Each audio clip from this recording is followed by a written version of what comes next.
All right, I do believe we are live. So, welcome to episode 67 of the Canadian Prepper Podcast, recorded May 10th, 2020. My name is Ian, and I live on Vancouver Island. I'm an outdoor enthusiast, sport shooter, and my farm's designated handyman. Hi, I'm Alan. I'm a safety trainer, first responder, security expert, and overall safety nerd. And I'm Hugues from Nova Scotia.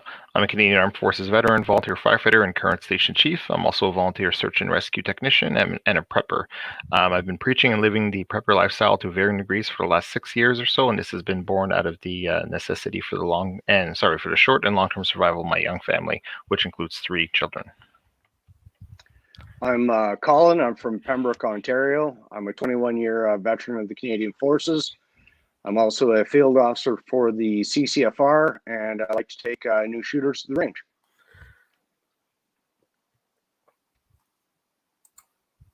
Alan? Sorry, forgot to unmute myself. If you'd like to help support the show and keep the Canadian Prepper Podcast on the air, buy a Canadian Prepper Podcast t-shirt at www.rapandsurvival.com. All proceeds help keep the lights on and the backup generator fueled. And if you're enjoying the show, please take a few minutes to like us on Facebook and submit a review on iTunes. Also, we want your feedback, good or bad, or if there's a topic you want us to cover, you can email us at feedback@prepperpodcast.ca. Okay, I couldn't come up with much of a dad joke this week, but anyways, we have some evacuated content for you this episode. We're going to start off with some preparedness-related news. Next, we'll let you know how what we did for preparedness this week since our last episode, and then we'll get to the main topic, which is should we stay or should we go? News time. One quick article from the Niagara area. Really simply, a car went over the embankment into the gorge. Didn't work out so well for the driver. Just a reminder to drive safe, pay attention. Don't let the stupid things get us caught up in instead of the big things. That Niagara Gorge, that's the little river between the U.S. and Canada? Yep, it's kind of the spillway almost between the falls. Oh, okay, cool. Yeah, as for myself, a couple news articles here. Not really much of a news article per se, but in the recent firearms ban that came across, which I'm sure we'll be talking about this episode, we got some bolt guns caught up in the assault weapons ban. So for extreme long-range shooting in Canada, unfortunately, the calibers like 375, 416, and 408 Chi-Tac got banned, as well as the 460 Weatherby Magnum and the 50 BMG. This whole thing was supposed to be taking care of things that weren't used for sporting purposes, but I mean, I don't think extreme long-range shooting is anything but a sport at this point, and a little sad to say that a lot of stuff like that got caught up. So, boo. All of those legitimate hunting rounds. You can't convince me otherwise. Well, 460 Weatherby Magnum is one of the big 5 they use for like hunting big game in Africa. I mean, that is literally one of the ones that the hunterist of hunters would use for something over there, and it has nothing to do with assault weapons. Polar bear, grizzlies, all of them. Like it just makes sense. Yeah. Anyway, so as far as sporting purposes for everything else, I had an ATT since this whole started back in the 90s. So, I mean, I've been doing nothing but sport shooting since then. So it's sad. But another article I had was the biggest deficit ever. So on Bloomberg.ca, they had an article here on how Canada has been running the largest deficit in its history, which is $252 billion this quarter. So fun times. This quarter. That's an impressive number. The worst part is that Trudeau's proud of it. Well, and yeah, not just proud of it, but he's not stopping. This is like an ongoing thing. Like I put another article in here next. It's like $850 billion just to the World Health Organization to give away to other countries during our biggest downturn ever economically and our biggest deficit. And he's just throwing money away like a drunken sailor in Vegas. And it's just crazy. So not trying to be too much in the way of politics this time, but the way our government's burning cash, I mean, you can't help but think there's going to be economic issues down the road, which is going to lead to the economic meltdown scenario for us preparedness types. So, without a doubt, I think this is about the closest we're going to get to a fair warning of the whole problem. Yeah. So, Hughes, you got anything at all? Not for news articles, no. I mean, just the fact that, you mentioned that some bolt guns have been caught up. There's been some controversy around some shotguns being caught up in it as well. And I guess it's looking more and more like it's actually only one shotgun. But there's nothing put on paper yet from Bill Blair or his office to say that that shotguns are actually not exempt. The way they came back and said, I guess it's the way shotgun bores are measured, it's after the chamber but before the choke. So that would mean that most of the shotguns would not be banned. But until that's actually put into law, I have some questions about it, right? So. Yeah, because I don't think a tweet counts as a legal opinion from Bill Blair. So, but I mean, to be fair, anything smaller or bigger than 10 gauge, like 8 gauge, all the old punt guns and everything else, some guys had sitting on their wall for years. Those Now are all prohibited. prohibited. Yeah, prohibited devices now. And I mean, like some guys were proud of their old, like 150-year-old 6 gauge, black powder shotguns, and weren't harming anybody with those things. Hardly an assault weapon, and yet gone now. So right, and so the way that Bill Blair's office mentioned that, the way that the CBSA checks for bore diameter is what I just said. So it's after the chamber, but before the choke. But again, is if I go out duck hunting, which I know this isn't the season, but if I go out and do that, and somebody stops me and says, you know what, that gun is prohibited, and I say no, on the side of the road is not the place to argue. So take the gun, I'll take the charge, and then I end up having to go to court, and my only evidence is tweets from Bill Blair or a screenshot from the RCMP site. I don't know how well that's going to fly, right? So, well, exactly, and I mean, some worn out shotguns. They a couple of guys were showing that they can exceed 20 millimeters if they are shot out. So I mean, they're prohibited then. I think the first guy, the first one they mentioned was an Ivor Johnson single shot, which was right, crazy. So, but on that note, Colin, you had something about the CCFR going to court? Yeah. So the Canadian Coalition for Firearms Rights has decided to take the government of Canada to federal court to do a Charter 7 constitutional challenge. So that's pretty big news. To do those kinds of things, it's extremely expensive. It's a lot of money. And so they're currently looking at fundraising options for that. They haven't, I don't believe, filed it yet, but they have retained a lawyer who is probably one of the best in Canada fighting these types of constitutional challenges. And so I believe they're going to, attack this on a few different fronts. Obviously, there's a lot coming in the near future, but I really don't think, due to the haste of this legislation, that I really don't think that Bill Blair and Justin Trudeau are going to really do so well. When this is all broken down into policy and stuff like that, because it's just poorly written policy, and Canadians are feeling really betrayed that they went through a process to be screened by the very government that's banning this. It's ridiculous because firearm owners actually get more security screening than the Privy Council of Canada does. And police and potential police officers as well, right? And not only that, but I mean, it's ironic to think that when Bill Blair was questioned about why aren't criminals checked daily through CPIC, and he said it's because that once they leave the justice system, they're no longer tracked. But here we have the most law-abiding, security-screened Canadians who actually, according to Statistics Canada, are 3 times less likely to be to commit violent crime than an average Canadian, but yet we are put under scrutiny daily. So it's interesting, and now we're told that we're criminals. So it's an interesting thing to look at, because if this case is won, it could be precedent setting, and not just for the firearms world, but for how parliamentarians go about creating policy, which is extremely important. And we've seen a decline in our justice system through Bill C-75, which, by the way, was tabled the day that the House was rising for Easter. So the Liberals knew that a lot of parliamentarians would be leaving early to travel home for Easter. And so they thought they would try and sneak that in. And Bill C-75 was simply an act to amend the justice system, whereby they took all those serious crimes and made them summary convictions to try and catch up with the giant backlog in court. So, I mean, things like human trafficking, illegal importation and possession of a firearm, they're no longer considered serious crimes. They're basically a fine and 2 years less a day. So, and even at that, now they're just being let out of jail due to COVID-19. So it begs the question, like, it's like a self-licking ice cream cone. Like where does the buck stop?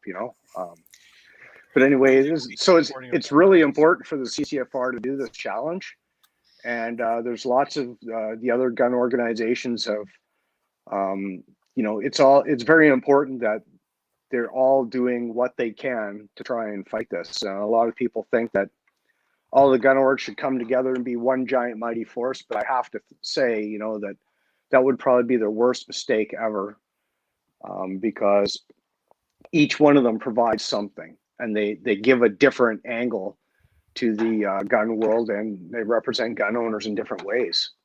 Like the strength of the Taliban that the Russians fought for 30 years were in the fact that they didn't have big, large organized groups. They had little tiny groups, and they went out and did their own thing, and they were hard to kind of dismantle. They never really did defeat them. So in the same way, like all the different orgs need to hit this at a different angle, whatever way they can. And it's great that the CCFR is stepping up to do that, because that's one of the things that Canadians have been basically screaming for.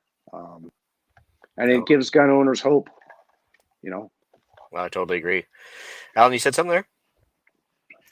I just find it rather ironic that they're importing guns illegally, which is really the root of our problems. They're making that a summary conviction, but possessing something that was acquired legally is now a 5-year minimum sentence. Oh yeah, absolutely. I mean, heaven forbid you don't have a rivet in your magazine. It's a 3-year mandatory minimum, and like I saw a good meme today. It's like, I wish the government of Canada would treat like firearms owners as nice as they treat meth dealers. And that's another thing you touched on there, Alan, was the U.S. firearms industry now. Justin Trudeau and Bill Blair have basically just really upset them as well, because they've stopped imports and stuff into the country and tried to vilify gun owners. And so I don't think they're winning any friends internationally either with this. I don't think Justin Trudeau is getting quite the amount of applause that he was hoping for, like the Prime Minister of New Zealand got. Yeah. Well, he's doing it for a different reason, and again, they're not addressing the root cause, which it seems like they're actually going backwards away from the root cause based on what we know about the most recent gun violence, and then making the very thing that caused that a summary conviction. It just doesn't make any sense. And unfortunately, it's because it's an easier problem to solve because we're all already on a list. Yeah, it definitely was a low-hanging fruit, and I think it was a knee-jerk reaction to the shooting that happened in Nova Scotia. Now, what I don't want to see, but I think we're probably going to see, is in 2 years' time, let's say, theoretically, if all of these are now gone, and another shooting were to happen, it's going to be an "I told you so." You know what I mean? Like this is not going to stop anything, and we're seeing this from not only from advocates within the community, but we're seeing it from even the chiefs of police across Canada saying this is going to have no impact on gun violence, none whatsoever. This is not going to change anything. And in order for us to show them that, unfortunately, bad events are probably going to happen again, and that's really, really unfortunate that it's going to come to that, right? So, and then they're just going to look and point their finger and say, well, now we have to take more guns away, right?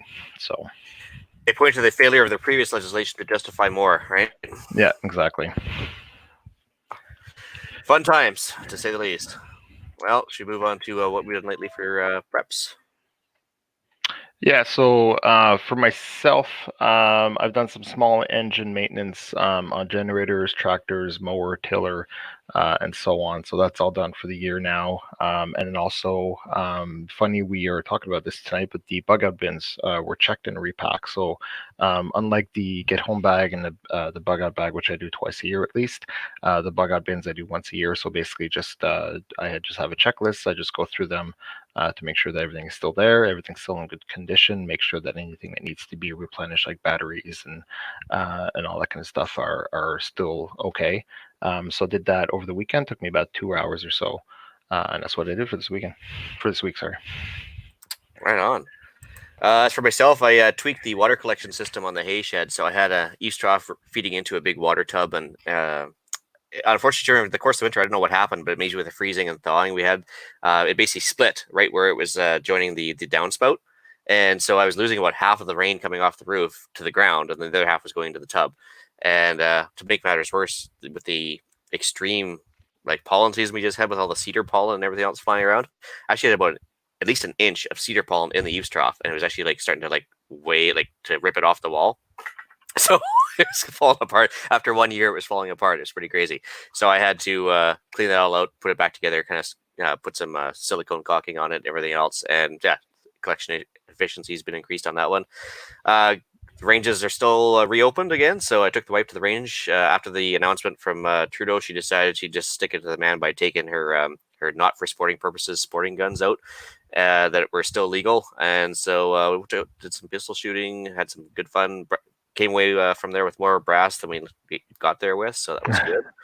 And did some good brass scrounging. A couple more CGN deals. I actually got to go on the Silvercore podcast, so got the hat here as well from Sweet Free Swag there.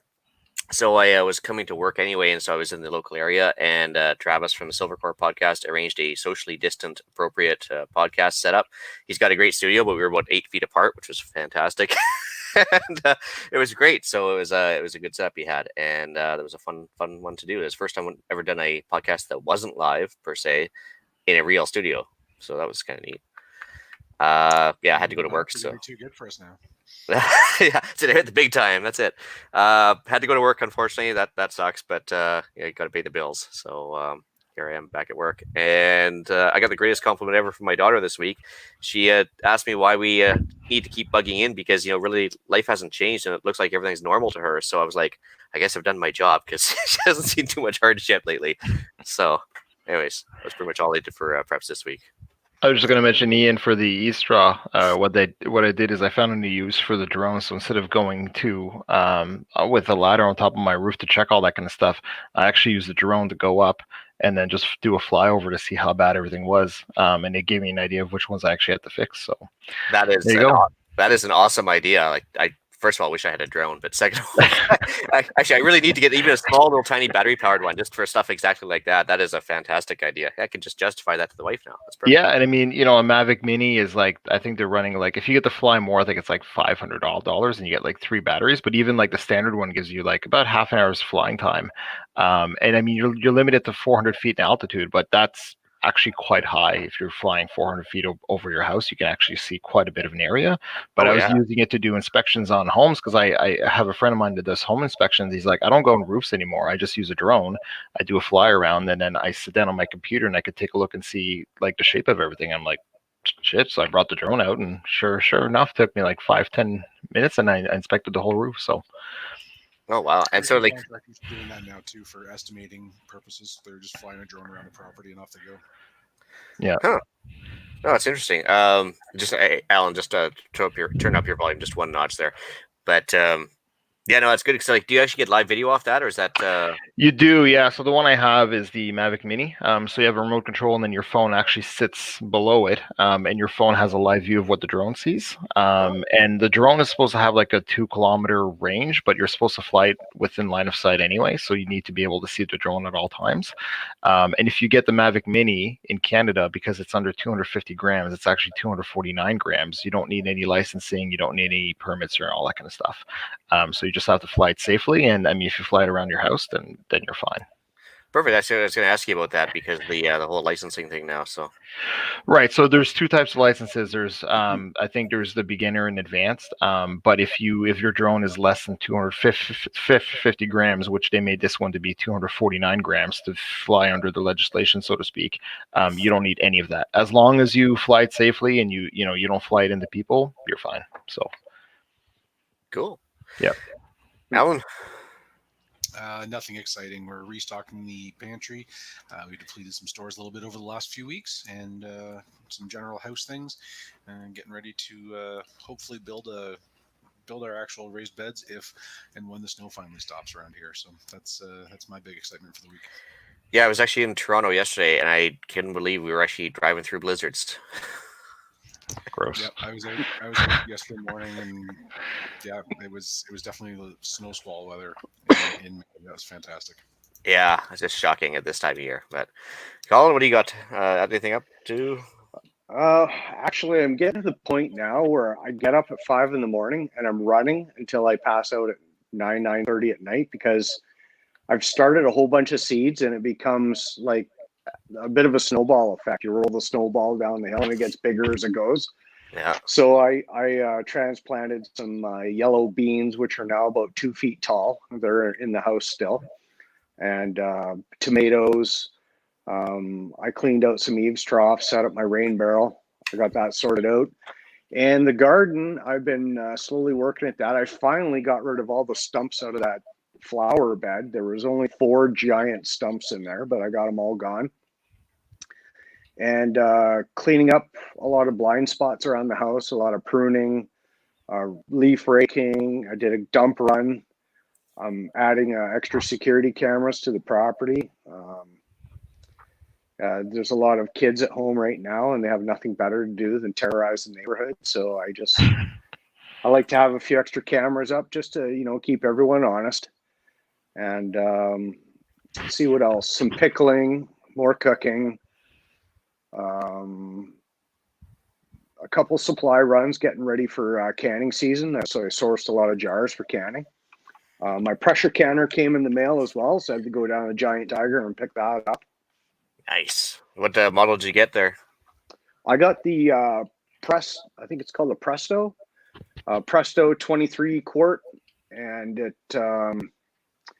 looks pretty awesome. It's nice. You can use it on induction stoves, gas. You can use it basically on anything, but because it's primarily made out of aluminum, you have to be careful on gas because you could melt it quite easily or warp it. So you just have to be mindful of that. But what else did I do? Oh, I bottled a batch of Pinot Noir. It actually turned out pretty awesome. So that was impressive. And I had to improvise. So I have a batch of sugar and water on the go, because I'm planning on distilling it, because I do a lot of extractions with it. Extract THC and CBD for edibles. I'm a medical patient, so I use some grain alcohol for that, and the only place you can buy it is in Quebec. But since the border shut down, I'm forced to basically make it myself. So I stocked up on some turbo yeast, and that's on the go. I borrowed a friend's still. However, I had to improvise because the thread pitch was different between my tap and his. And I can't just wander around a hardware store to just pick through bins and find what I needed. So I actually had to do it through Walmart. So between RV supplies and the garden center, I got something figured out for my cold water supply going in. And I think it's going to work fine. So we'll see probably by mid next week. Everything should be fine. We're going to give it a run and see how it goes. I had no problems in the past, though. It's a whole lot cheaper. 1.17 liters of alcohol would be about $70, but I can make 4 liters of 190 proof for under $20. So, Yeah, well, yeah, exactly. Necessity is the mother of invention, I guess, right? it is, yeah. So that's in essence what I've done for the week. I've been just going nonstop. It's usually at the end of the day, I go through my checklist and be like, oh, I forgot this, I forgot that. Gets added into tomorrow's day, and then I just seem to be getting up earlier and earlier, but that's okay. The sun's up at 5, so am I. So That's kind of the way I've been going too when I'm not at work now. It's like, when the rooster starts crowing, it's obviously time to get up, and once it gets dark, it's like, yeah, I'm tired, I'm going to bed. So that's it. yeah. But yeah, that's go. It's I didn't get bored in my time off from work, that's for sure. There's always something to do. But anyways, moving on to the main topic, guys. Yep. All right, so here to talk about bugging out, whether or not we should stay or go, I guess. So starting off with the definition of a bug out, I put a Wikipedia article in there describing the original bug out bag and what the term came from. Actually, I thought it was Vietnam, but it turns out it came from the Korean War. And basically talking about if guys had to retreat to a pre-specified location, they would bug out to it. And that's kind of a term we all latched onto in the preparedness world. So I think everybody has their pet topics in preparedness, but this one gets talked about a lot, I guess, too, right? Yeah, I think it's kind of the bread and butter of like a prepper, right? I mean, you're either going to bug in and stay at your location, or you're going to bug out and get the hell out of there, right? So, on top of all the preps, I think you have to understand when it's time to stay and when it's time to go. So, again, I think prepping is not just about what you accumulate, but like processes and SOPs and all that kind of stuff that you establish for yourself to understand when it's time to go because it's not safe anymore to stay where you Yeah. are, I guess. Yeah. I love that meme that I think Adriel from the Hunting Gear guy there, he put out on the Facebook. It was like, grab an SKS, go in the woods in case of emergency. It's awesome. But then what? So, yeah. Guys, You feel could do free a to. whole lot worse than that. Exactly. You could do definitely a lot worse.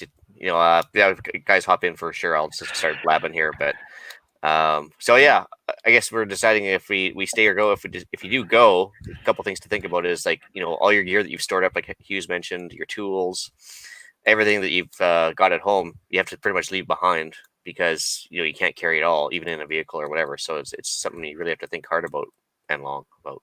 And I think, I mean, there's a lot of things you have to think about. You have to think about, if I'm going, where am I going, right?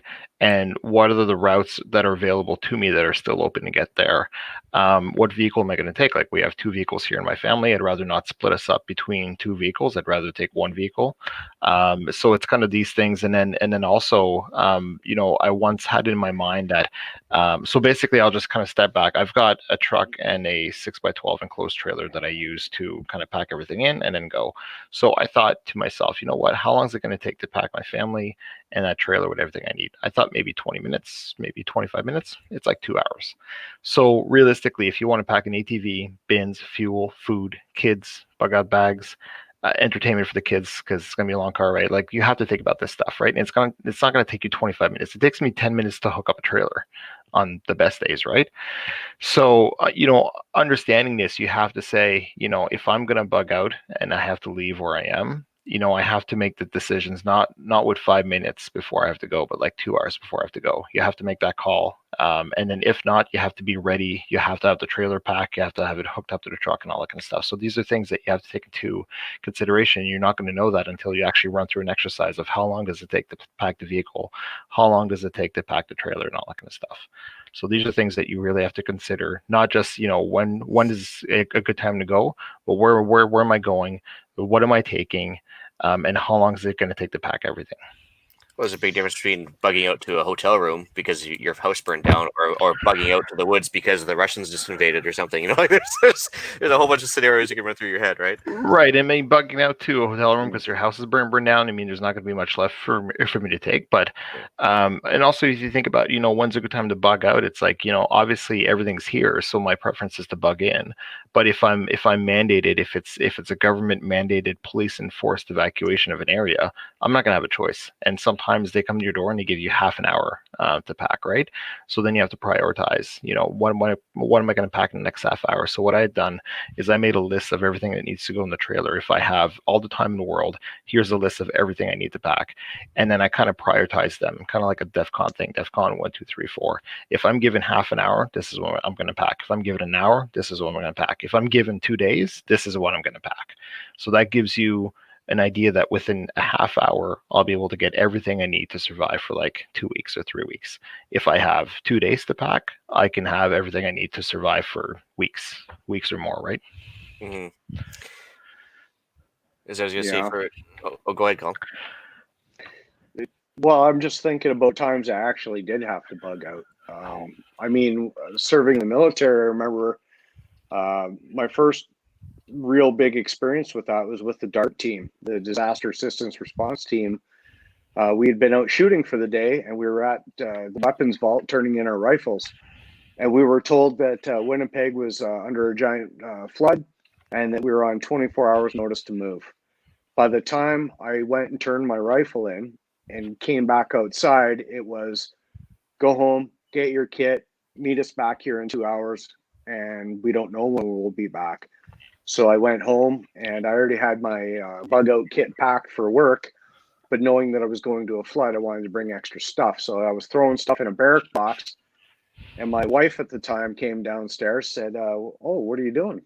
Well, I'm leaving. I'm going to Winnipeg. When are you coming home? I don't know.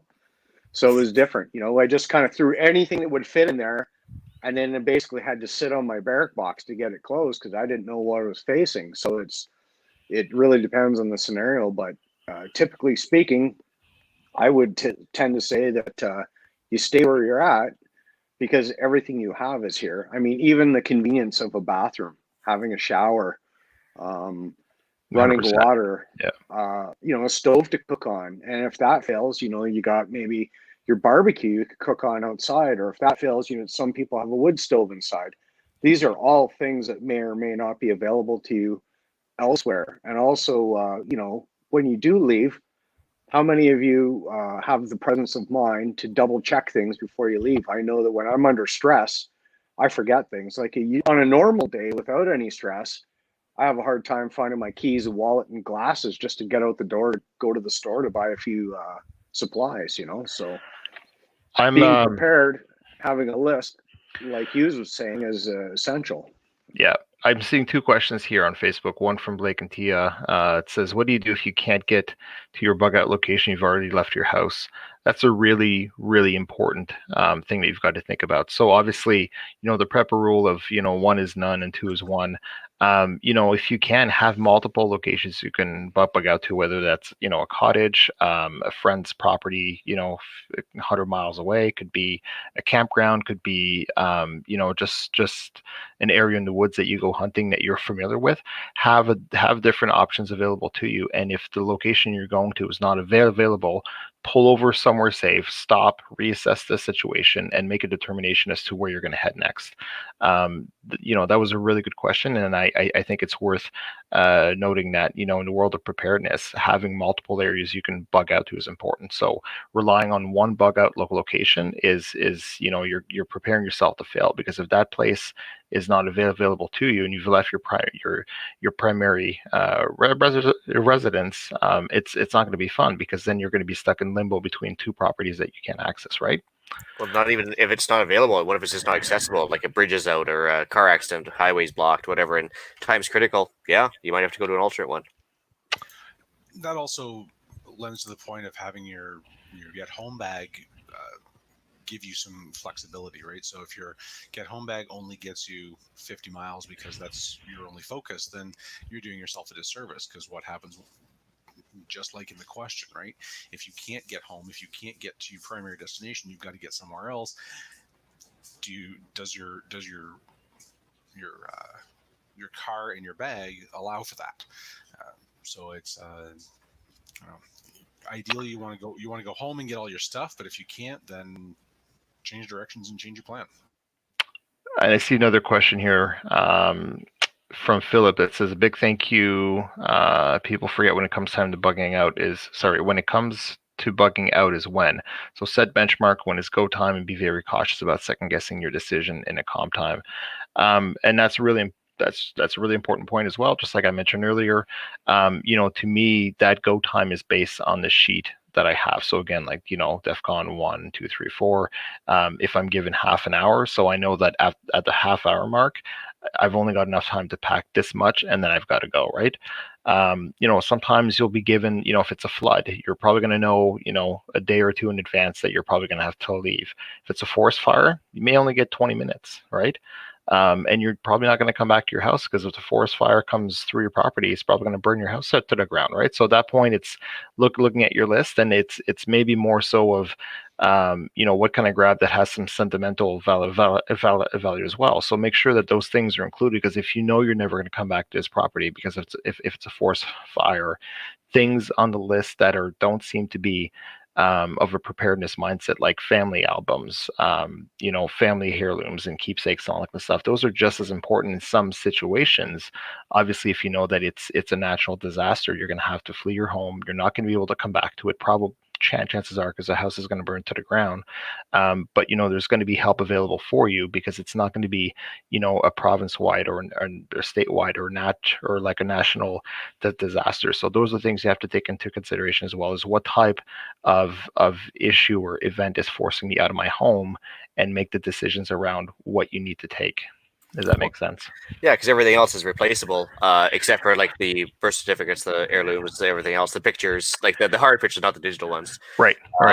because yeah, like in normal times, yeah, you can still go to the grocery store and restock your food if you want or whatever. Right. And I mean, we've had, here where I am on the East Coast, we've had actually a few years ago, about a decade ago, we had a forest fire that came through, and it only destroyed a few homes. But this was a forest fire that only consumed about 20 square kilometers. So in the world of forest fires, this is quite small. But for the people that were directly affected, it affected them in a huge way, right? But, stepping out of this community where the forest fire was, the remainder of the province and the communities surrounding it were okay. So things like hotels and corner stores and grocery stores, these were all intact. So these people were able to, live a fairly normal life outside of the fact that they lost their home, because all the essential services and everything that we come to expect from a normal functioning society were still there.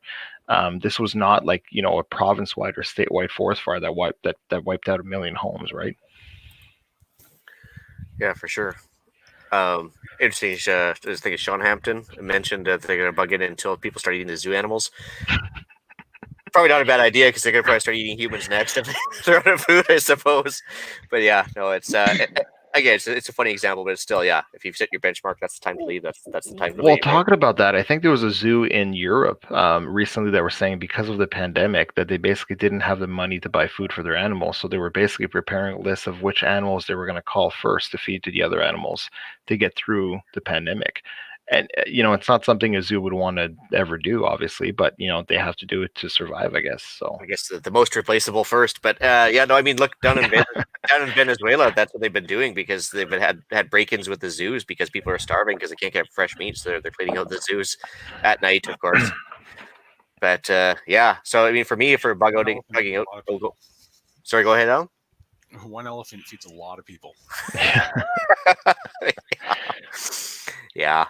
For me, it's like basically, unless I'm facing extreme risk, I'm planning on staying home as well. So I plan on bugging in for the most part. But a couple of extreme risk examples would be like Fort MacMurray is just the best one I think I can think of in the recent history as far as like a compelling reason to leave. I mean, I guess if things were like completely haywire, there's a superior horde of like what we call zombie motorcycle gangs outside your door or whatever that's like looking to get your supplies. Yeah, you're probably not going to win that one. But of course, you wouldn't have any notice for that one. But a forest fire, Fort MacMurray, same idea. So you might have 15 minutes notice. Do you really want to stop at the gas station or think of what you need to take, or do you want to be all ready to go? Especially if there's only one road in and out of town. Yeah. Well, I think that's a really important thing is in addition to deciding when and where, is how you're going to get there, because the rule of 2 is 1, 1 is none. If there's only one road out of town and it gets blocked, then you're in real trouble. Having another way, that's where having an ATV or even just a 4x4 quick vehicle that will get you there. To expand on Hughes's plan, if he had to abandon his trailer because there wasn't enough, you had to go off road with it and couldn't take it with him, how much of that stuff can he fit into the back of the truck, and what is it that gets priority? So same thing with that list, what gets priority into the truck and what has to be left behind. Well, yeah, and sorry, you go ahead, Ian. Oh no, go ahead. I was going to say some other important factors when it comes to bugging out. I mean, as a prepper, I tend to leave my truck at 3/4 tank or 3/4 tanks full or more at all times. And you have to understand, if I've got 5 people in the truck, the bed is way weighted down, the trailer's hooked up, it's way weighted down. How much range do I have in a full tank of gas?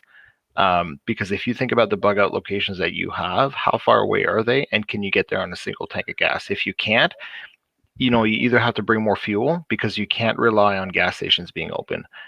Depending on the nature of the emergency and where the emergency is happening as forcing you out of your home, you can't rely on gas stations being open or even having fuel.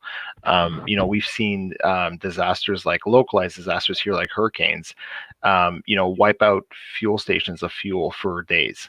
And that's just because of the way the supply chain works. If too many people go get gas, the stations are going to run out of gas, and it takes the supply chain a few days to catch up, right? Same thing if you have an emergency. Everyone fleeing town is going to stop on the highway to fill up their car, and you're not going to be able to rely on that type of fuel, right? So these are just things to consider as well. Well, you mentioned that during the blackout in 2003, we had the same problem where fuel stations couldn't pump gas because there was no electricity for it. So the range of why that's a problem is a big deal. And you're absolutely right. If you can't get there on one tank of gas or whatever's in your gas tank, then it's too far away. So you either need a fuel reserve, you need to be able to resupply reliably, or you need a slightly closer destination. And typically, like I have 200 liters of fuel here that I would bring with me, so I know how much 200 liters of fuel will get me with a fully weighted down trailer and truck and all that kind of stuff. But understanding that I also need that fuel for the ATV, I need it for the generator. So I'd rather not drive until I'm dry, so to speak, and then get to somewhere I'm going without any fuel for the ATV or the generator and all that kind of stuff, because that stuff is important as well. Well, you touched on weight there too, Hugues. I mean, that's such a huge issue because you think about everything you heave in the back of the truck for just a weekend camping trip, and then the supplies you're going to need to survive for more than a few days. That's going to be such an exponentially larger number for weight. Yeah, it adds up fast. Yeah, it adds up. It adds up in a hurry. And I mean, even like the trailer that I have, like I said, 6x12. By the time you put the ATV in there and the ATV takes up at least 50 to 60% of that trailer. So sometimes I really got to think, am I going to take this or not? But to me, it's a second vehicle. It's something that can go off-road a lot better than my truck can, even though my truck is quite capable off-road.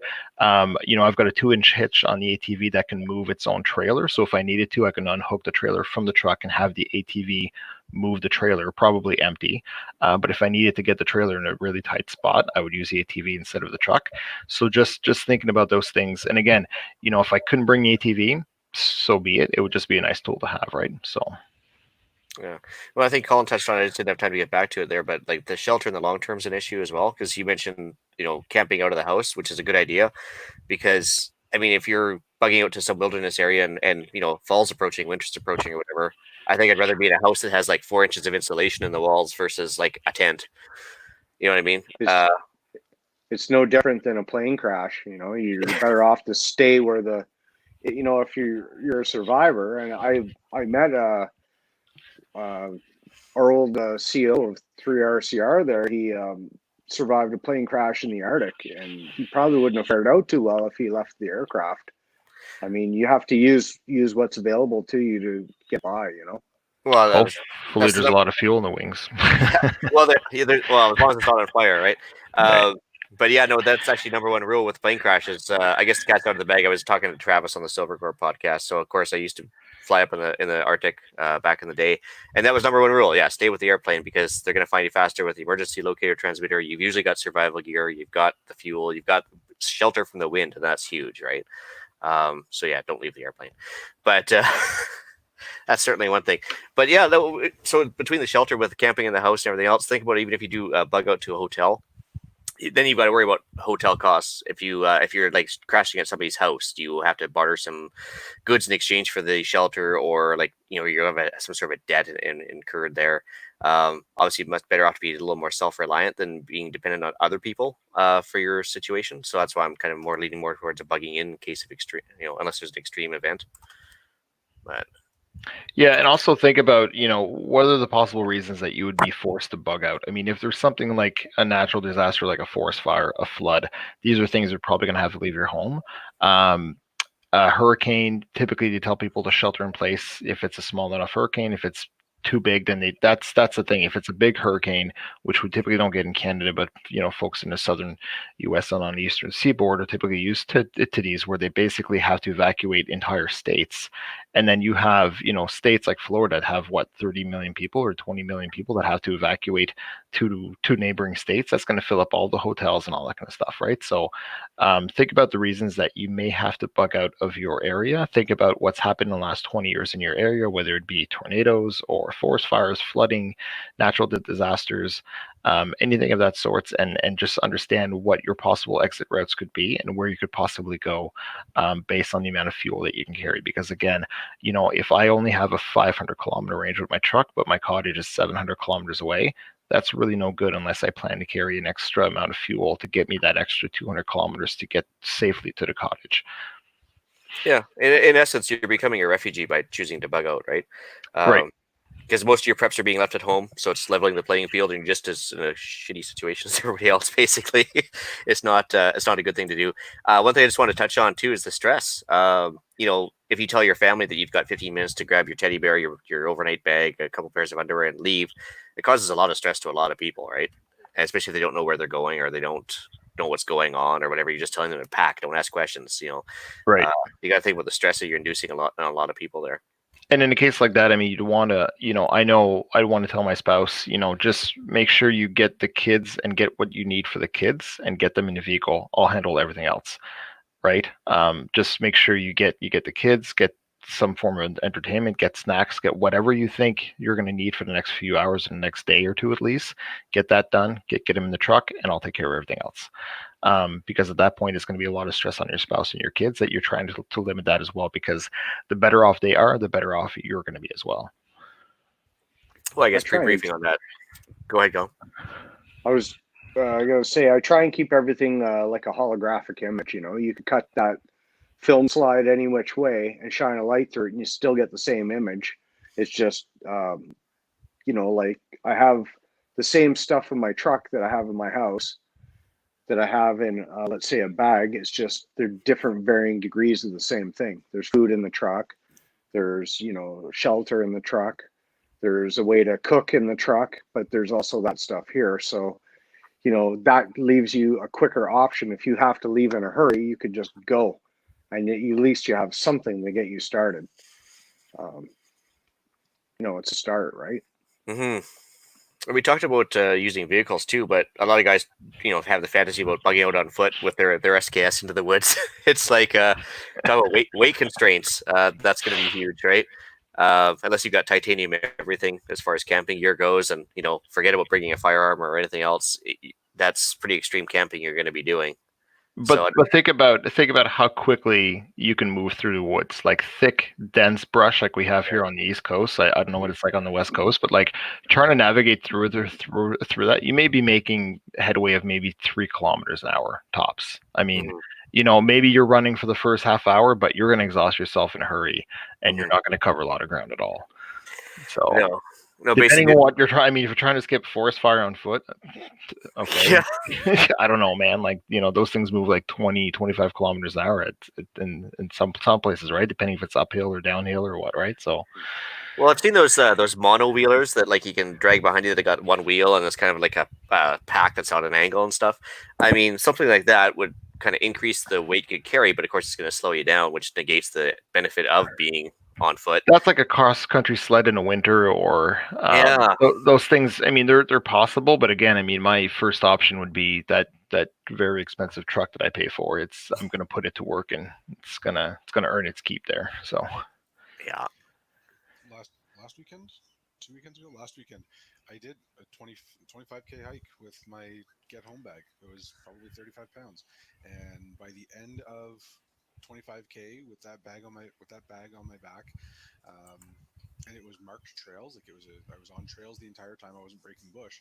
That was hard work, man. I would not recommend that unless you absolutely had to. It's good practice, though. Oh, it's great practice. I plan to do it again next weekend. But it was it's not a way to get anywhere fast. Right? Yeah. Especially if you're trying to go in a straight line as opposed to following a trail, it's just not going to go well for you. Plain and simple. Yeah, absolutely. Actually, before I forget, Nut and Fancy, the YouTube star there, did a multi-part episode on bugging out on foot, and with the you should see the massive rolly bag he has on that thing. It's got to be 100+ pounds. But yeah, even he is, as a gun reviewer, did not bring guns with him, which I thought was kind of amazing. And also, I think one thing, like Ian, I think I'm of the same mindset. Like, bugging out is going to be the absolute last thing I want to do, because everything I'm comfortable with is here at home. The risk that you take with bugging out as well is that, if you're bugging out, chances are your neighbors are as well. And if not, then they probably should. If I'm leaving my house, it's probably time for them to leave as well. So then you have to think about things like looters. Because when you have a very large area where everyone has been displaced, and the police are kind of blocking roads and all that kind of stuff, if somebody makes it back into that area, or if somebody stays behind in that area, there's the possibility that your place is going to get looted as well, right? So that plays into my mindset of whether I stay in or go out, is that I'm less likely to get looted, obviously, if I'm home than if I'm not there, right? So Well, if you say if it's bad enough that you're bugging out, you got to assume that you're not coming back to anything. That's exactly it. So anything of value is going to come with me, right? So as much as I can take that stuff. So I mean, you have to find a fine balance between stuff of value that's going to have no impact on your survival and the stuff that you actually need to survive. Because again, if you're not going to come back, you know what? At the end of the day, the insurance is going to replace the house. The insurance is going to replace the contents. I don't really care about the house at that point, but there's a lot of things that insurance can't replace that I want to make sure that I have for my new home. So I think those are just as important as the things that you're going to need to survive. And I think you need to build it into your bug out plan. Obviously, it's not going to be like, the DEFCON 1 stuff. So if I need to leave immediately within like the next 15 to 20 minutes, I may not be able to grab all that stuff. But if you keep that stuff in one or two places, like a safe or, some other type of safe container, take that with you. If that's going to have, like you mentioned earlier, all your marriage certificate, birth certificates, investment documents, and jewelry and all that kind of stuff, make sure you take that as well. Actually, Brent brought up a good point there. He lives 2 hours north of Toronto. I will bug out when the Toronto cottagers start to bug out in mass here. Well, hopefully you're ahead of them, because I know what the 400's like when the guys start heading northbound out of Toronto on a long weekend. So yeah, you want to be ahead of that golden horde, I'm thinking, for sure. I've heard people say it's like 6 or 7 hours drive to get to cottage country on a long weekend, right? So I used to live in Barrie, which is right up the 400 from Toronto, and so on a Friday night northbound, Sunday night southbound, or the end of the long weekend, whatever that happened to be, you didn't go on the highway because it was like literally a crawl, and there'd be 100 yards to the west, there'd be the number 5 side road. You could literally go zooming up at 80K up that thing, and because nobody could even have the foresight to plan an alternate route or consider taking one, they would just like sheepishly go along with the person right in front of them and go at the maybe 15 kilometers an hour tops. And yeah, I'd still make it home maybe an extra 15 minutes on the side roads. It is mind blowing. A lot of mistake people make when bugging out too is you have to consider to yourself, am I taking something that I can get along the way or not? I did a lot of air mobile operations in the military, and often we would get dropped off by helicopter, and what we carried on our back was good for 3 days. So after radios and batteries and water and ammo, basically my personal items were a pair of socks, a pair of underwear, a spare set of combats, and a rain suit. That's it. And that's luxury right there. And, it's funny because at one time we were taking an officer with us, and his rucksack weighed probably 140 pounds, but he had like to change his mindset because he had a pencil case with like a hole punch and a stapler and like buds, you're not doing memos in the field. We're just sounds like the guy in Saving Private Ryan that tries to take his typewriter into the field. Like exactly. Like you just have to change your mindset to let go of comfort items and realize what are priorities. Like medications that are absolutely required for myself. I'm diabetic. Yeah, I'm grabbing some insulin. I'm taking that with me. Yeah. Can I get food anywhere? Sure. Can I get water anywhere? Probably. I think it's a good point. Yeah. Dry, and if you could stay dry and have a spare change of clothes that you can get into at nighttime when you sleep to get dry, guess what? You can survive putting that wet clothes back on the morning to carry on with your march, as long as you know at the end of the day you still have something dry to put on and when you rest. And something to think about too, at least in my mindset, is that, if I'm bugging out to, let's say my cottage is 4 hours away, and I'm bugging away from a localized natural emergency like a forest fire, let's say, right? And 4 hours away, this has no impact. So I'm basically of the mindset that I'm not going to be able to get anything like fuel, food, water between myself and where I'm going. But if those things are available along my route, I'm definitely going to stop and replenish what I can when I can. Because what I don't want to do is I don't want to get to the cottage with 1/8 of a tank of fuel, right? If there's a gas station 20 minutes before I get to the cottage, I'm going to stop. I'm going to refuel. I'm going to grab all the food that I can, all the water that I can, all the stuff that I think I'm going to need, because that is a great time to stop and replenish. It's just that I plan for that stuff to not be available. But if it is, definitely stop and make use of it 100%. Absolutely. couple of things, points I want to cover off too that people don't always think about. Bugging out with animals. If you have a biological, like a beloved family pet that functions as a guard dog and or emotional support animal, you never know. Yeah, you got to be concerned with their welfare. So food for the animals, animal equipment. It might be just a leash that you can tie them up at or keep them from getting away from the campsite. Yeah, anything they might particularly need, something to think about as well, and space for them in the truck. And also one thing we didn't mention, like I mentioned, I've got an enclosed trailer, but for those of you that have a trailer like camper, right, like a bumper pole, either like a 20-foot or a 30-foot camper, you're well ahead of the game. I mean, you've got a house on wheels that you probably know how to pack fairly quickly because you're trying to get out on a Friday afternoon to go for the weekend. It's just a matter of making a list of the things that you need to bring in that trailer to get out of there and understanding what kind of range you have towing that type of a trailer, right? But I mean, if you're not bugging out their cottage or anything, if you know of an area, a clearing in woods where you're used to hunting and fishing and all that kind of stuff that you can readily access with that trailer, you're well ahead of the game. Again, you've got a house on wheels. That thing has a bathroom, has comfort, has probably satellite television, has a full kitchen. I mean, if you're on the fence about buying one and you needed another reason, I mean, I just gotta figure out how they can jack up like an RV, like a 19-foot RV or something, get like a 6-inch lift kit on it or something. I don't know. There's gotta be some way to do that. There's actually, yeah. So that's the thing is that there's some that are made for like more wilderness type areas that actually have a beefier suspension that are actually a lot higher up off the ground. And most of the RVs that you're going to buy are actually what's called a 3-season RV. So it's really made for like spring, summer, fall. Some are 4-season where they have the extra insulation required for wintertime camping. All of the plumbing and everything is insulated as well, so that stuff is not going to freeze in wintertime.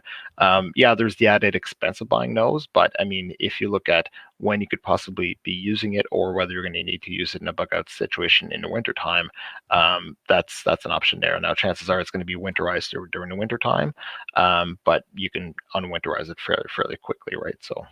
Oh, part of with that trailer though too is you want to make sure you keep the propane tanks full and everything else. Don't leave them empty at the end of the season. Make sure the tanks are filled back up when you're done with them. Yeah. Freya brings up a good point. Let's see here. So if you're bugging out fast and you can't bring large animals such as horses with you, and this comes into the forest fire idea as well, or flooding or whatever, make sure to let them loose or at least cut open corners of the paddock so they can escape.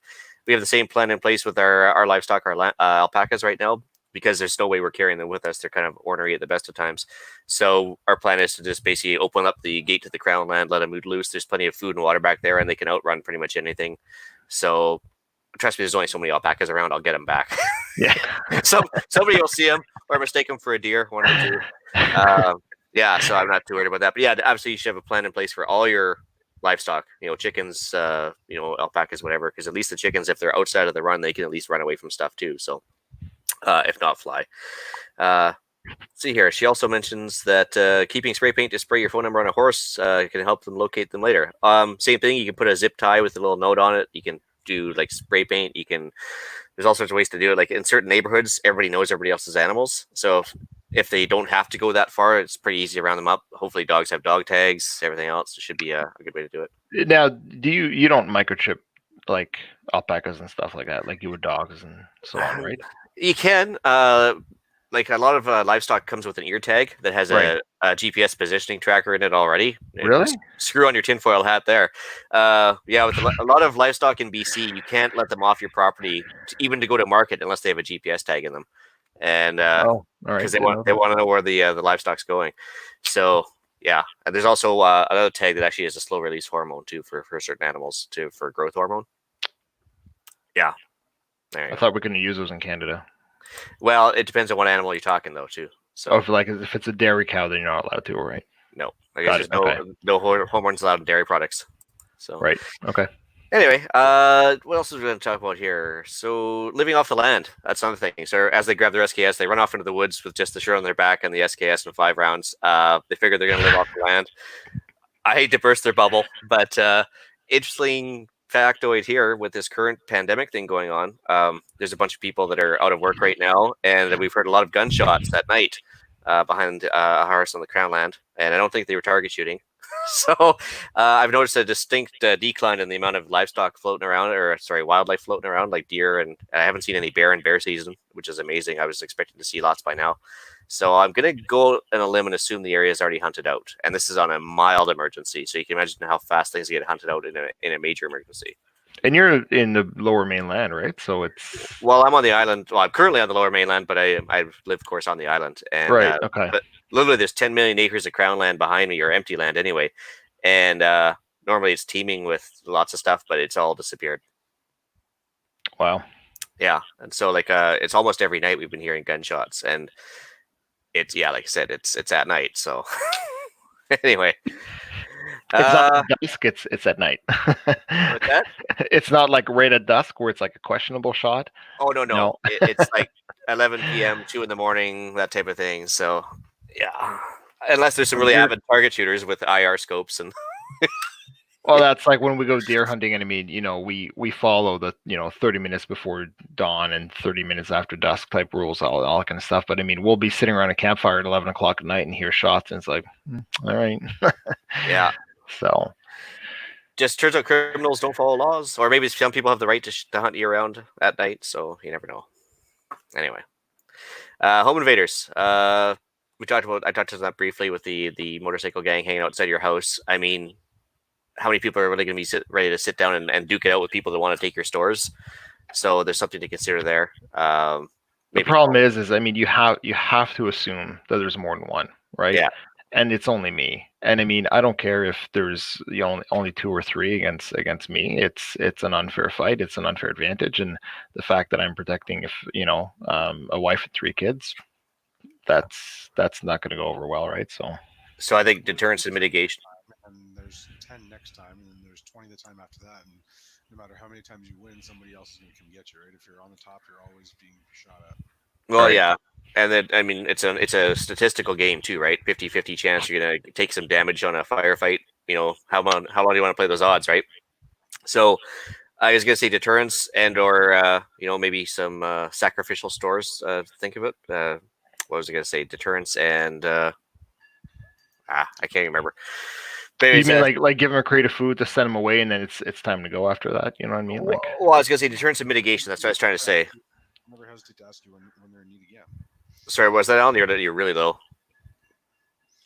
Sorry, there's something wrong with my settings here. But if you help somebody when they're in need, then they will remember you when they are in need again.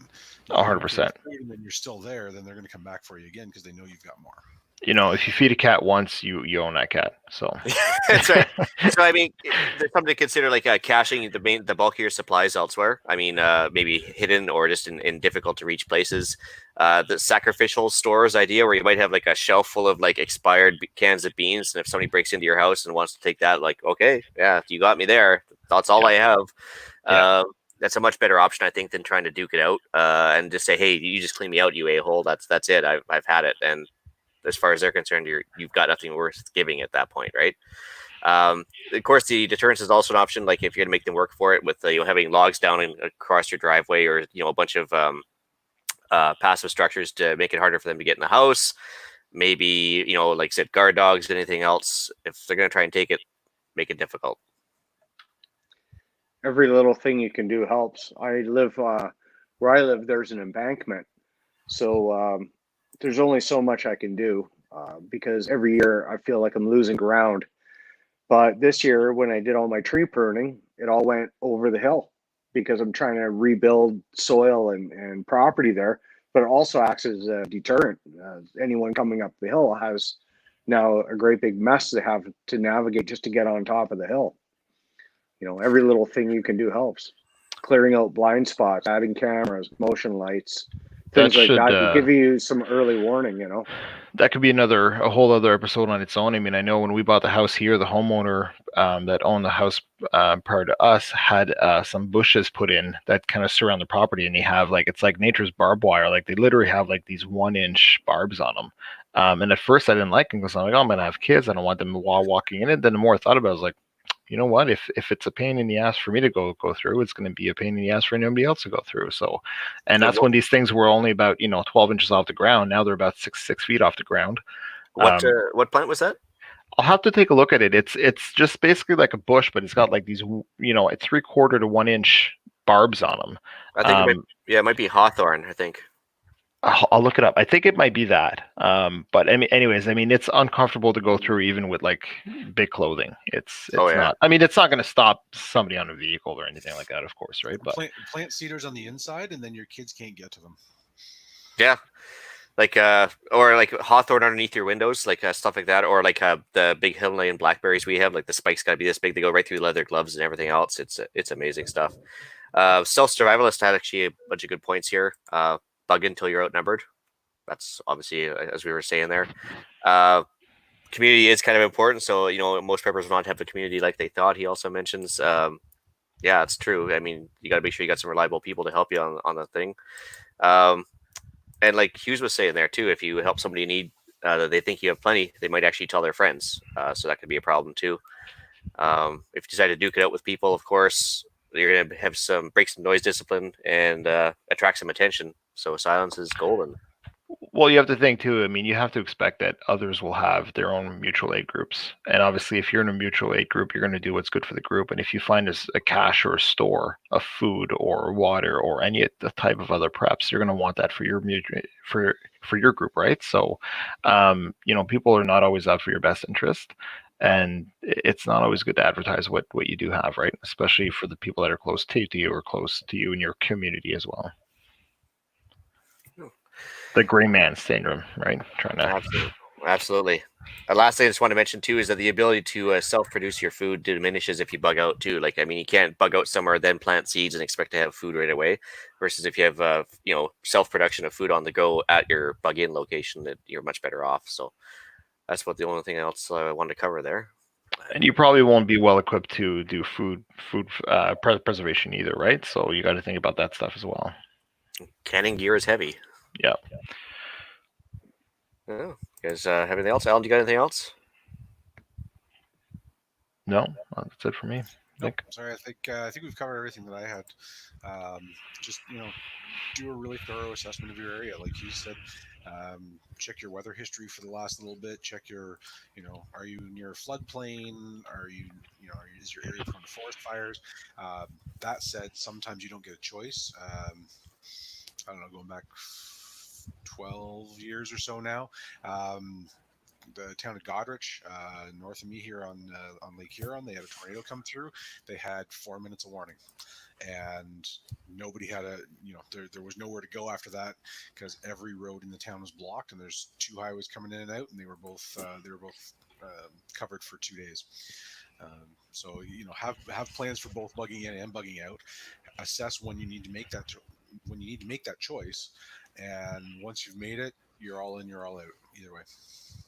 Oh, Freya brings up a good point. Bring radish seeds with you. You can have sprouts in as little as 7 days. Okay. Good point. Yeah.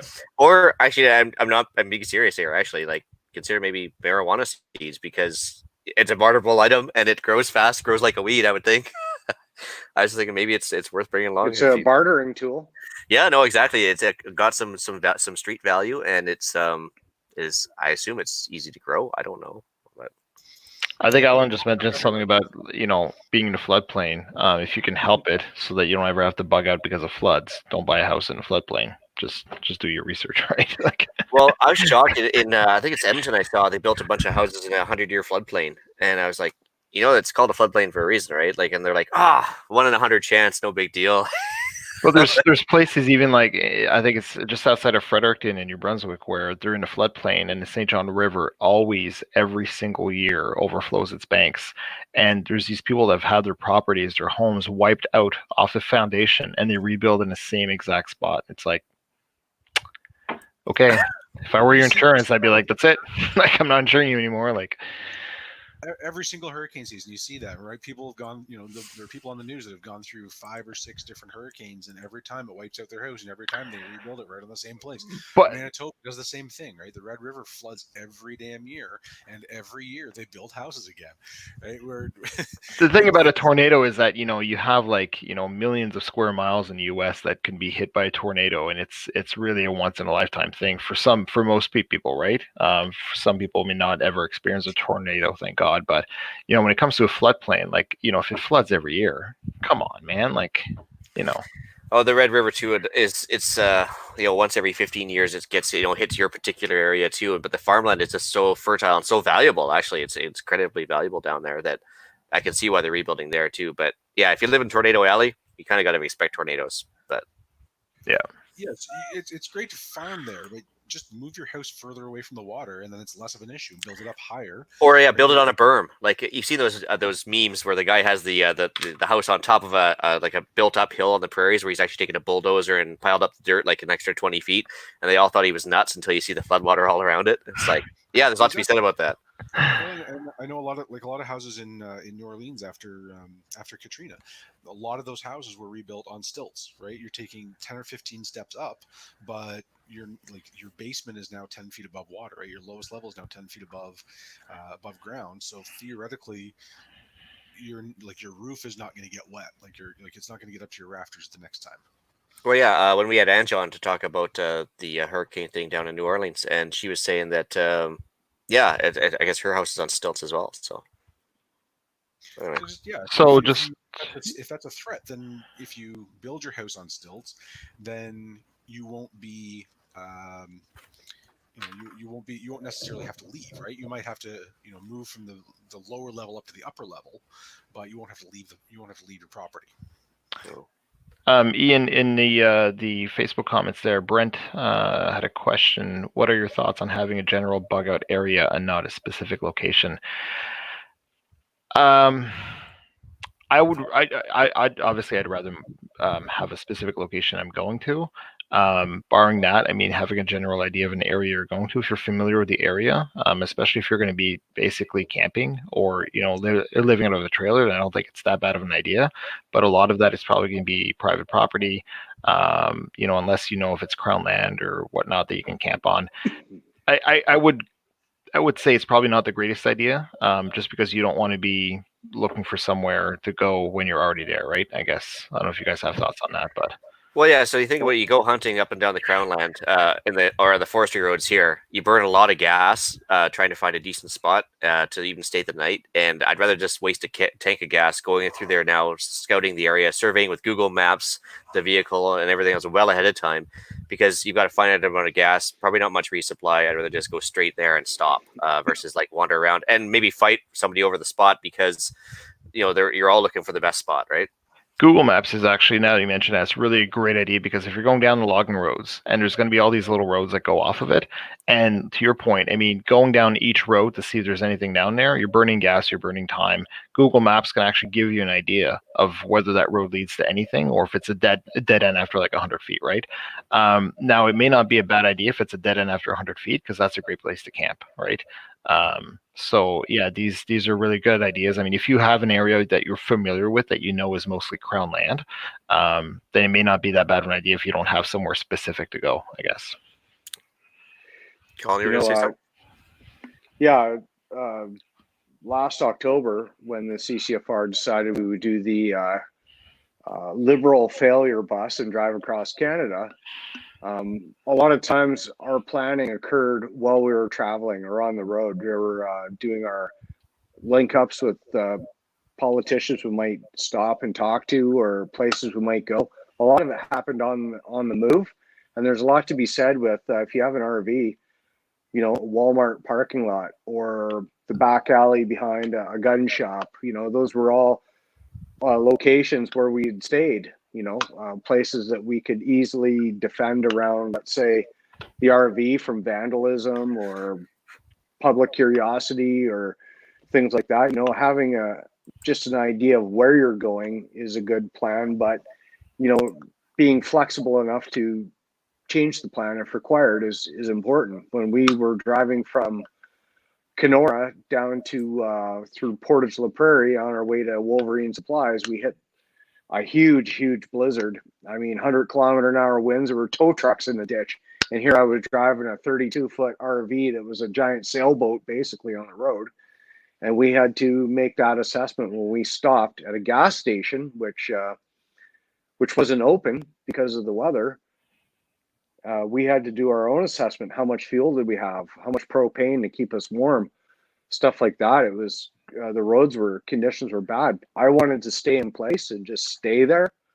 And actually, Tracy had the better idea. She said, let's just drive out of the weather because, we're going to run out of fuel and nothing's open around here. We'll probably, go hungry before these roads open up again because it was a big weather pattern. And luckily, we took our time. It took us about 3 or 4 hours to drive out of the weather, but it was the best decision we made because if we had continued our journey, surely we would have had greater challenges. So the ability to assess as you go is so important and have the mental flexibility to change your plan if required.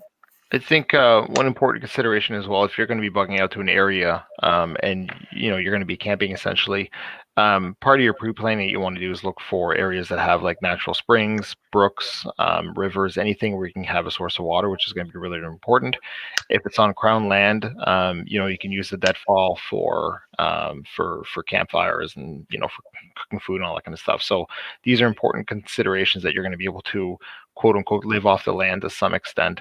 It's probably not going to be great eating, but these are really important things to consider as well if you're going to look at a general area as opposed to a specific place, I guess. So long story short, reconnaissance is good. Reconnaissance is good, and bring a drone. I mean, the drone could do the reconnaissance for you if you had to, right? Actually, that's a good point. Even if, like, seriously, on a bug out situation, if you want to look over the rise ahead of you or look around that corner in the forestry road without having to get to a place where you can't turn around with the trailer behind you, that is actually a really good idea with the drone. And thinking about a drone, I mean, in an area that's congested, let's say like downtown Toronto, which you shouldn't be flying a drone anyway, but most of these drones rely on Wi-Fi. So if you're out in an open area, like on Crown land, there's going to be no interference with the Wi-Fi. So you're going to be able to fly that drone a couple kilometers. I mean, you're not supposed to, but in a shit hit the fan type scenario, I don't really care anymore.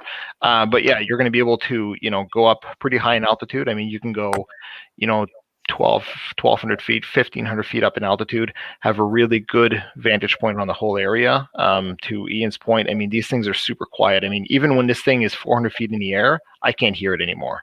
So somebody who's going to be a kilometer away will not be able to hear or see this drone at all. If the drone's a kilometer away from me, it's just a little tiny speck that I can still see. So, I mean, unless you're looking for it, you're not going to hear it, you're not going to see it, and it's going to give you the ability to surveil an area, right? So I think I just found my Christmas gift idea. There you go. Awesome. So anybody got anything else? No. All right. No. Fair enough. On to the podcast challenge. Hugues, you want to cover that? Yep. So decide on the factors that would compel you to leave your primary residence. Have a list compiled with critical items to take with you within the first, with a 15-minute notice window. So Fort MacMurray is still the best example that we can think of in a recent memory, where they had a large, or actually I think a number of forest fires that came through the area, and then most residents were giving only 10 or 15 minutes to leave. So that's the podcast challenge for this week. Right on. Yeah, there's still a lot of unpacking to do with that Fort MacMurray fire when they had 5 fires start in very short order all at the same time in different areas around town. So it's very, very strange. But anyway, upcoming events. We got the podcast for charity shoot is officially canceled, so that's probably the last time we'll mention that. But yeah, so if you have got tickets bought already, you can talk to the guys over at Slamfire Radio, and they should be able to square you away with what you want to do with your bought ticket. Right, and the TACCOM Canada 2020, September 11th to 13th. The Canadian Pro Gun Podcasters Network will be in attendance at TACCOM 2020. Your favorite podcasters will be on hand throughout the show, so make sure you stop by the booth to meet your favorites and pick up some swag. You can see the details for the show at the ticket link. That's in the show notes. In the show notes, yeah. Right on. Shout outs, Alan? Nobody specifically, just everybody that's been commenting on the live feed here. We really appreciate that. It certainly makes the podcast more entertaining for us anyways. Cool. As for myself, a few of them actually, Champion brand farm equipment. So I have the big generator that runs my water pump for the backup generator, and I was working on it, and I managed to snap off a couple fuel valves, which I felt like an idiot for doing. But anyways, I phoned them up, and I wasn't expecting much, them being even open, during the whole pandemic thing, everything else. But they answered the phone within 30 seconds, I think, of me being on hold. Told them what parts I needed. They looked it up for me. They got the actual part number, told me the cost. I was like, that's fantastic. And I said, let's do this. And they're like, yeah, but we actually can't take payment from you from because of the COVID thing, and for some reason their payment systems were down, so they just sent me it for free. And yeah, it should be there by the time I get home. So like fantastic customer service even in difficult times. So they may not be the most expensive brand out there, but pretty good backup to their product. That's awesome. Yeah. Also to Travis Bader from the Silvercore podcast. So thanks for having me over. He gave me some great swag, and it's always nice to meet another person in the gun community. That's gun people are the best people, right? So you can check out the Silvercore podcast on iTunes. He's up to quite a few episodes now. We're all terrible criminals, and everybody's going to die because we're around. Think of the children. Yeah. And then last to Angela Osmond, who's also known as Baby Goes Pew Pew on Facebook, for her great idea to mobilize the gunnies and try and fight this order in council. So we'll get more on that later when she has a few more details worked out. Colin, you got anybody? Yeah, I just want to give a shout out to Tracy and Rod and all their work over at the CCFR. I know lately with this OIC stuff going on, they've been working like 18-hour days. I know Tracy just finished 13 days in a row, basically, working hard for everyone's rights in Canada and for democracy, really. So thanks a lot for that. We couldn't do it without those two. So that's it for me. Hugues? I don't have anything. Nope. Cool. Erica is missing tonight, so we didn't get any email or iTunes reviews. So other than that, I guess I'm going to bring episode 67 of the Canadian Prepper Podcast to an end. You can find the podcast on iTunes, Podbean, Spotify, or your favorite podcast app. Please help us out and submit a review. It helps other people find us. We do record these shows live on Facebook and YouTube. If you want an early peek at the shows, subscribe to our YouTube channel, Canadian Prepper Podcast, and click the notifications tab. That'll give you an alert when we're going live. You can find me directly on Instagram at ppswo or by email alan@prepperpodcast.ca. And I can be reached at hfxprepper@gmail.com or Hugues@prepperpodcast.ca. And I also have my own YouTube channel. Just search HFX Prepper. Colin? And you can find me on Instagram at CJSaunders11. I'm also on Facebook, or you can email me at colin@canadianvets.org. Right on. You can reach Ian directly by emailing me at theislandretreat@gmail.com. And you can also find me on Canadian Patriot Podcast on iTunes and YouTube. There you can find us discussing why government waste, OICs, and general gun bans just tend to trigger me in general and set off my OCD. All right, guys. Well, thanks for joining us. Until next time, you can be prepared, stay safe, and keep learning.